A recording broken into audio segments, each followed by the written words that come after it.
शहज़ल के लिए बहुत सारी दुआएं।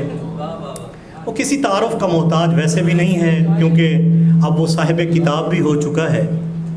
अल्लाह उसको मज़ीद तरक्कियाँ दे। और मुझे कहने में ये कोई आर महसूस नहीं हो रही और कोई परेशानी नहीं हो रही कि वो आप सब ने सुनी होगी कि बारिशों के मौसम में तुमको याद करने की आदतें पुरानी है।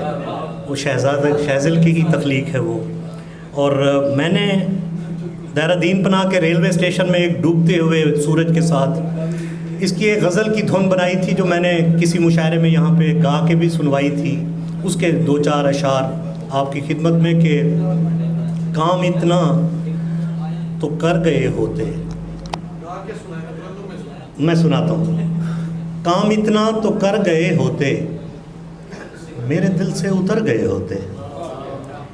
काम इतना तो कर गए होते, मेरे दिल से उतर गए होते। तुम अगर एक पल ना आते और तुम अगर एक पल ना आते और हम तो जान से गुजर गए होते। और आतिशे मैंने गम जला डाले, ये ना होती तो मर गए होते। काश हम भी परिंदों की तरह शाम होते ही घर गए होते।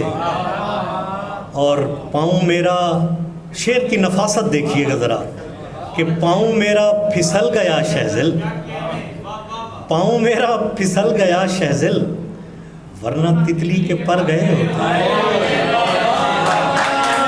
बड़ी मेहरबानी। और मैं तो ये समझता हूँ कि उर्दू अदब के लिए ये चीज़ें एक सरमाया हैं। अल्लाह शहज़ल की ज़िंदगी तवील और आसानियों भरी करे। और आपकी हुक्म के पेश नज़र जो धुन मुझ पर वारिद हुई थी वो कुछ यूँ थी, अचानक ही उसी वक्त हुई थी जब इसने ये गज़ल सुनाई थी। अगले 5-10 मिनट में मैंने इसको कंपोज़ कर लिया था।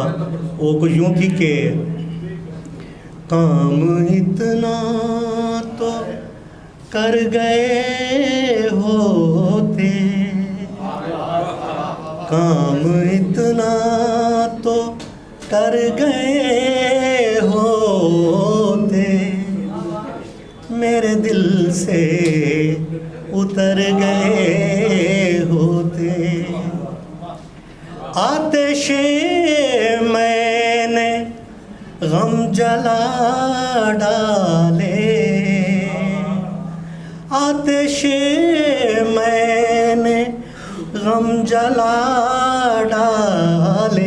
डीएम जमील साहब, ये न होती तो मर गए होते।